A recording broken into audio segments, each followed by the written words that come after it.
अस्सलाम वालेकुम। उम्मीद है आप सब लोग जो है वो खैरियत से होंगे। आज जो है वो हम अपनी कंप्यूटर साइंस की जो न्यू बुक है उसका जो है वो सिलसिला शुरू करने जा रहे हैं। इस सीरीज़ में जो है वो मैं आपको जो है वो हर चैप्टर जो है उसे स्टेप बाय स्टेप जो है वो आसान अल्फाज में जो है वो समझाऊंगी। मैं बेसिकली इन लेक्चर्स की जो है वो एक कंप्लीट प्लेलिस्ट भी जो है वो अपने यूट्यूब चैनल पर डाल दूँगी, जिसे आप जो है वो किसी भी वक्त जो है वो देख सकते हैं और अपनी तैयारी जो है वो स्टार्ट कर सकते हैं। तो चलिए हम शुरू करते हैं चैप्टर नंबर 2 से, जो कि है पाइथन प्रोग्रामिंग। तो सबसे पहले देखते हैं कि पाइथन प्रोग्रामिंग क्या है। पाइथन जो है वो एक बहुत ही इम्पोर्टेंट और इंटरेस्टिंग लैंग्वेज है, जो आपको प्रोग्रामिंग का बेसिक कॉन्सेप्ट आसानी से समझाने में जो है वो हेल्प करेगी। और इसको जो है वो हम आगे डिटेल से देखते हैं। तो सबसे पहले हमें देख लें कि व्हाट इज़ कंप्यूटर प्रोग्रामिंग और discuss the basic steps right a computer program. Computer programming. Computer programming is the process of writing instruction that tell a computer how to perform a specific task. उसने कहा है कि एक specific task को perform करने के लिए जब हमने कंप्यूटर को जो इंस्ट्रक्शंस देते हैं उनको जब लिखते हैं, उस प्रोसेस को आप लोग क्या कहते हैं, कंप्यूटर प्रोग्रामिंग। अगर हम रियल वर्ड की एग्जांपल देखें तो जैसे कि मैं आप लोगों को इंस्ट्रक्शंस दूंगी कि आप लोगों ने एक टास्क जो है वो कल परफॉर्म करके आना है। आप लोगों के पास जो है वो एक ऐसे मैं आपको कोई भी ऐसे दे देती हूँ और मैंने आप लोगों को, आपके लिए ये एक टास्क है और मैंने आपको कहा है कि आप लोगों ने इसके ऊपर सेल्फ राइटिंग करके आना है और तकरीबन जो है वो इस ऐसे की 200 लाइन्स जो है वो होनी चाहिए। और ये मैं आप लोगों को क्या कर रही हूँ, इंस्ट्रक्शंस दे रही हूँ। किस लिए इंस्ट्रक्शंस दे रही हूँ? किसी भी टास्क को कंप्लीट करने के लिए। इसी तरह हमने अगर कोई भी टास्क कंप्यूटर से करवाना होता है तो हमने उसको क्या करनी होती है, इंस्ट्रक्शन जो है वो उसके लिए लिखनी होती है। और जो इंस्ट्रक्शंस जो है वो हम लिखते हैं वो हम किसी भी प्रोग्रामिंग लैंग्वेज में जो है वो लिखते हैं। These instructions are written in a programming language such as Python. इधर जो है वो हम पाइथन लैंग्वेज को यूज़ कर रहे हैं, तो इस वजह से अब इधर जो हम इंस्ट्रक्शंस लिखेंगे वो किस लैंग्वेज में लिखेंगे, पाइथन लैंग्वेज में। The instructions are given to computer to execute. उसने कहा कि जो इंस्ट्रक्शन जो है वो हम कंप्यूटर को देंगे, वो क्या करेगा, उनको एग्जीक्यूट करेगा यानी उनको चलाएगा। The problem is solve when a computer execute this instruction. और प्रॉब्लम जो है वो सॉल्व होगी कब, जब वो इंस्ट्रक्शन जो हमने दी हुई है वो कंप्यूटर एग्जीक्यूट करेगा। अब इसको फिर वही रियल वर्ड में कोड कर दें कि अगर मैं आपको टास्क दिया हुआ है कल के लिए कि आप लोगों ने ऐसे लिख के लेकर आना है, और अगर आप लोग मेरी इंस्ट्रक्शंस को एग्जीक्यूट नहीं करेंगे, उसके ऊपर काम नहीं करेंगे, तो ज़ाहिर सी बात है आप अपने किसी भी प्रॉब्लम को भी नहीं सॉल्व कर सकते और ना किसी स्पेसिफिक टास्क को जो है वो कंप्लीट कर सकते हैं। नेक्स्ट हम देखते हैं basic steps to write a program. Computer programming involves following basic steps to write a program, write a code. It is a process of writing instructions in programming language. Writing code क्या होता है, ये वो process होता है जब हमने instruction जो है वो लिखनी होती है किसमें, किसी भी प्रोग्रामिंग लैंग्वेज में। अब जैसे ये देखिए मैंने लिखा हुआ है int a is equal 10, int b is equal 20 और देन मैंने किया सम इज़ इक्वल। ये अब सब क्या है, ये इंस्ट्रक्शंस है। मैं कंप्यूटर को इंस्ट्रक्शंस दे रही हूँ जिसमें इंट क्या है, हमारे पास एक डाटा टाइप है, ए जो है वो वेरिएबल का नाम है और मैंने उसे क्या कहा है कि तुमने एक वैल्यू लेनी है 10 और दूसरी वैल्यू आपने लेनी है 20 और फिर इनका सम निकालना है कि फिर बताना है मुझे कि इनका सम क्या आता है। तो ये एक टास्क है जो मैंने कंप्यूटर को देना है। अब मैं इनको क्या कर रही हूँ, इंस्ट्रक्शंस दे रही हूँ। और ये जो मैंने लिखा है ये कोड है, यानी जब हम किसी भी लैंग्वेज में कोई भी इंस्ट्रक्शंस लिखते हैं तो उस प्रोसेस को आप लोग कहते हैं राइटिंग का कोड। इसके बाद आ जाता है हमारे पास compiler interpreter. It is a process of translating code into a form that can be understand and execute by the computer. तो सबसे पहले आपको एक मैं कॉन्सेप्ट जो है वो क्लियर करवा दूँ कि जो कंप्यूटर है वो जो लैंग्वेज अंडरस्टैंड करता है वो बाइनरी फॉर्म की लैंग्वेज को अंडरस्टैंड करता है, यानी 0 और 1 को अंडरस्टैंड करता है। अब कंप्यूटर इस चीज़ को अंडरस्टैंड नहीं कर रहा कि इंट क्या है, इंट बी क्या है, सम, ये कंप्यूटर को नहीं समझ आएगा। अब ये आप लोगों को समझ आ रहा है, कोई जो प्रोग्रामर है उसको समझ आ जाएगा ये क्या लिखा हुआ है, लेकिन कंप्यूटर को समझ नहीं आएगा। अब क्या होगा, हम एक इंटरप्रेटर यानी ट्रांसलेटर यूज़ करते हैं जो इस पूरे के पूरे कोड को क्या करता है, कन्वर्ट करता है किस फॉर्म में, मशीन फॉर्म में, यानी 0 और 1 की फॉर्म में, 0 और 1 की फॉर्म में कन्वर्ट करेगा, जो कि किसको समझ आती है, कंप्यूटर को समझ आती है। और अब हम देख लेते हैं, अगर मैं आपको इसमें भी थोड़ा सा रियल वर्ड टच दें तो जैसे कि सपोज करें कि आप एक पर्सन हैं जिसे उर्दू आती है और आप लोग सऊदी अरेबिया जाते हैं तो आप लोगों को ज़ाहिर सी बात अरबी नहीं आती, तो आप लोग क्या करते हैं, आप लोग किसी भी एक ट्रांसलेटर का यूज़ करते हैं, मतलब कोई एक ऐसा पर्सन यूज़ करते हैं जिसे जो है वो अरबी भी आती है और उर्दू भी आती है। तो आप लोग क्या करते हैं, आप लोग जो है उसको उर्दू में ही बताते हैं और वो पर्सन क्या करता है, आपकी बात को क्या करता है, ट्रांसलेट करता है और किसी भी दूसरे पर्सन को जिसको अरबी आता है उसकी ज़ुबान में उसको ट्रांसलेट कर देता है। जैसे एक गूगल क्रोम है, उसमें भी आप लोग सपोज़ करें कि आप लोगों के पास इंग्लिश का टेक्स्ट आता है और सम टाइम आप लोगों को नहीं पता चलता कि क्या लिखा हुआ है, तो आप लोग क्या करते हैं, इंग्लिश के टेक्स्ट को वहाँ पे पेस्ट करते हैं और उसे कन्वर्ट कर देते हैं उर्दू में, तो वो क्या करता है, ट्रांसलेट का काम करता है। इसी तरह जो कंपाइलर इंटरप्रेटर वो भी ये करते हैं कि जो ह्यूमन लैंग्वेज है उसे कन्वर्ट करते हैं 0-1 की फॉर्म में, जो कि कंप्यूटर को समझ आती है। अभी अगर मैं आपको कंसेप्ट दूँ तो इसमें भी जो है ना वो थोड़ा सा डिफरेंस है कंपाइलर इंटरप्रेटर में। बहुत इंपॉर्टेंट क्वेश्चन है शॉर्ट। कंपाइलर पता क्या करता है, कंपाइलर जो है वो पूरे की पूरे जो आप लोगों ने कोड लिखा हुआ है ना, यानी इंस्ट्रक्शंस लिखी हुई है, उसे एक ही वक्त में कर देता है कन्वर्ट, ठीक है।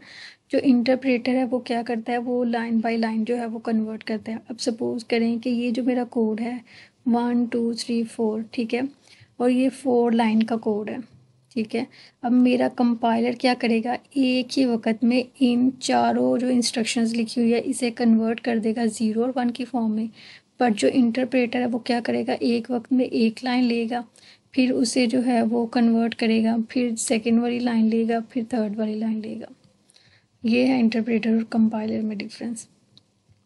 इसके बाद एग्जीक्यूट, यानी कि जो आप लोगों ने प्रोग्राम लिखा है इसे आप लोगों ने रन करना होता है, ताकि आप लोगों का जो काम है, जो भी आप टास्क परफॉर्म कर रहे हैं वो जो है वो परफॉर्म हो। उसके बाद आप लोगों के पास आउटपुट है। आउटपुट क्या होती है, ये वो प्रोसेस होता है जिसमें आप लोगों का रिज़ल्ट जो है वो डिस्प्ले होगा। अब सपोज करें मैंने यहाँ पे लिखा हुआ है प्रिंट सम, ठीक है। अब मुझे बताएं कि इसकी क्या आउटपुट आएगी, इसकी आउटपुट आएगी 30। अब जो आउटपुट आ रही है वो 30 जो है, ये क्या है आउटपुट। अगर अब मैं आपको कह दूँ, आप लोग कैलकुलेटर यूज़ करते हो तो आप लोग क्या करते हो, 2+2 करते हो आप लोग, तो आप लोगों के पास इक्वल आता है 4। अब जो 4 है वो क्या है आप लोगों की आउटपुट। इसके बाद जो है वो हम देखते हैं describe the syntax in programming and syntax error in the programs. सबसे पहले देखते हैं सिंटैक्स। जो सिंटैक्स होता है वो बेसिकली क्या होते हैं, रूल्स होते हैं। अब देखिए कि इसको अगर आप रियल वर्ड में देखें तो जैसे आपकी कॉलेज है, तो आप लोग कॉलेज में जाते हो तो उनके कुछ रूल्स हैं। क्या रूल्स हैं कि भैया आप लोगों ने टाइम से कॉलेज में आना है, आप लोगों ने जो है वो कॉलेज में मोबाइल नहीं यूज़ करने, आप लोगों ने जो है वो लेक्चर बंक नहीं करने। तो अगर आप लोग कोई भी रूल इनका जो है वो उनको फॉलो नहीं करते, तो वो क्या करते हैं, वो ज़ाहिर सी बात है आपको कॉलेज से बाहर निकाल देंगे। तो इसी तरह कोई भी एक लैंग्वेज है, जैसे कि आप लोग कह लें इंग्लिश लैंग्वेज है, तो उसको भी जब आप लोग सेंटेंस लिखते हो तो उसके रूल्स को फॉलो करते हो। कोई उर्दू लैंग्वेज है, उसको भी लिखते वक्त आप जो है वो उनके रूल्स को फॉलो करते हैं। इसी तरह जो प्रोग्रामिंग लैंग्वेज हम यूज़ करते हैं उनके भी सिंटैक्स रहते हैं और जिनको हमने फॉलो करना होता है। और मेन क्वेश्चन ये पूछा जा सकता है आपसे कि क्या हर लैंग्वेज का जो है वो एक ही रूल्स होता है या डिफरेंट होते हैं। तो हर लैंग्वेज का जो सेट ऑफ रूल्स होते हैं वो डिफरेंट होते हैं। जो पाइथन का सिंटैक्स यानी रूल्स हैं वो डिफरेंट होंगे, जावा के डिफरेंट होंगे और C++ इनके डिफरेंट होंगे। A set of rules for writing a computer programs in programming language is known as syntax। ये क्या है कि जब हमने कहीं भी प्रोग्रामिंग लैंग्वेज में हमने कोई प्रोग्राम लिखते हैं तो हमने क्या करना होता है, हमने उनके रूल्स को जो है वो फॉलो करना होता है। All program statement must be written according to the syntax. उसने कहा है कि जो भी आपके प्रोग्राम की स्टेटमेंट है वो उनके सिंटैक्स के अकॉर्डिंग ही आप लोगों ने लिखनी है। The syntax work as a grammar of programming language. There are many programming language. उन्होंने कहा कि बहुत सारी हमारे पास प्रोग्रामिंग लैंग्वेज है, जिसमें मैंने आपको ऑलरेडी बताया हुआ है कि C++ है, जावा है, पाइथन है और बहुत सारी लैंग्वेज है। Each language has its own syntax. हर जो लैंग्वेज है उसका अपना जो है वो सिंटैक्स होता है। The program written in a specific programming language must follow its own syntax. और जो भी आप लोग प्रोग्राम लिखना है और वो ज़ाहिर सी बात है वो लैंग्वेज जो है वो अपने सिंटैक्स को जो है वो फॉलो करती है। सिंटैक्स एरर क्या होता है, सिंटैक्स एरर यही होता है कि अगर आप लोग जो है वो रूल्स की फॉलो नहीं करेंगे तो ज़ाहिर सी बात है वहाँ पे एरर आएगा। अभी मैंने रूल्स बताया आप लोगों को कि आप लोगों ने जैसे कि कह दें कि मैं एक जुमला बोलती हूँ, तुम क्या कर रही हो, तो हम क्या कर रहे हैं, जब उर्दू में हमने सिंटैक्स को फॉलो कर रहे होते हैं, अगर हम जो है वो इनके रूल्स को चेंज कर दें तो ज़ाहिर सी बात है वो हमारे पास एरर आता है। It is important to write a computer program according to the syntax of programming language। उसने कहा है कि ये ज़रूरी होती है कि जब भी आप लोगों ने कोई भी कंप्यूटर प्रोग्राम लिखना है तो आप लोग क्या करें, उस लैंग्वेज के सिंटैक्स के अकॉर्डिंग लिखें। Syntax error occur when rule of programming language are not follow in the writing a program. उसने कहा कि सिंटैक्स एरर कब आता है, जब आप लोग एक कंप्यूटर प्रोग्राम लिखते हो लेकिन आप लोग उस लैंग्वेज का रूल्स फॉलो नहीं करते, तो तब जो है वो हमारे पास सिंटैक्स एरर अकर होता है। The compiler detect syntax error. हम कंपाइलर क्या करेगा, आपके सिंटैक्स एरर को डिटेक्ट करेगा। अब आप लोगों ने क्या करना, याद रखना है, जो कंपाइलर है वो दो काम करेगा। एक वो करेगा कि आप लोगों के जो इंस्ट्रक्शंस है उसे कन्वर्ट करेगा, यानी ट्रांसलेट करेगा किस लैंग्वेज में, जो कि कंप्यूटर को समझ आती है 0 1 की। और दूसरा क्या करेगा, वो आप लोगों के सिंटैक्स एरर को डिटेक्ट करेगा। The compiler generate an error message to describe the cause of the error. उसने कहा है कि जो कंपाइलर होता है ना, वो मैसेज, एरर मैसेज जो है वो उसको बयान करेगा। जब भी कोई भी एरर होगा ना तो वो उसे बताएगा कि किस जो लाइन में जो है वो एरर आया और किस वजह से जो है वो एरर आया। वो जो भी पर्सन बताएगा वो कंपाइलर होगा। A program cannot be compiled if it contains any syntax error। उसने कहा है कि कोई भी प्रोग्राम है वो कंपाइल नहीं होगा जब तक जो है वो आप लोग सिंटैक्स एरर जो है वो रिमूव नहीं करेंगे। इसके बाद हमारे पास वही आ जाता है, what do you know about Python. तो हम देख लेते हैं इसे। Python is one of the most popular and widely use programming language today. मतलब आज के दौर में जो है ना वो जो पाइथन है वो बहुत पॉपुलर और बहुत ज़्यादा इस्तेमाल होती है। It is a versatile language used in various fields such as web development, data analysis and artificial intelligence। इसका यही है कि ये ऐसी लैंग्वेज है जो हर फील्ड में जो है इसका बहुत ज़्यादा इस्तेमाल हो रहा है। आप देखें कि आर्टिफिशियल इंटेलिजेंस में भी आप देखें, मशीन लर्निंग, डीप लर्निंग देखें तो उसमें भी हमारे पास जो है वो पाइथन लैंग्वेज यूज़ हो रही है। अगर वेब डेवलपमेंट है, वेब एप्लीकेशन है, तब भी पाइथन का यूज़ हो रहा है। डाटा एनालिसिस के लिए भी आप लोग पाइथन का यूज़ कर रहे हैं। तो इन शॉर्ट ये एक बहुत आसान है, इसका सिंटैक्स भी जो है वो बहुत आसान है समझने में भी, और इसका इस्तेमाल भी जो है वो हर फील्ड में बहुत ज़्यादा है। Python is a simple syntax and clear structure make its an excellent choice for beginner to learn programming and concept easily. मतलब ये है कि इसका जो पाइथन है उसका जो सिंटैक्स जो है वो बहुत सिंपल और क्लियर है, और ये जो आजकल के जो बिगनर हैं या नए स्टूडेंट हैं ना, उनके लिए बहुत आसान है कि वो इनके कॉन्सेप्ट को जो है ना, इस प्रोग्रामिंग के कॉन्सेप्ट को आसानी से समझ सकें। अब जो है वो हम देखेंगे what is development environment in programming.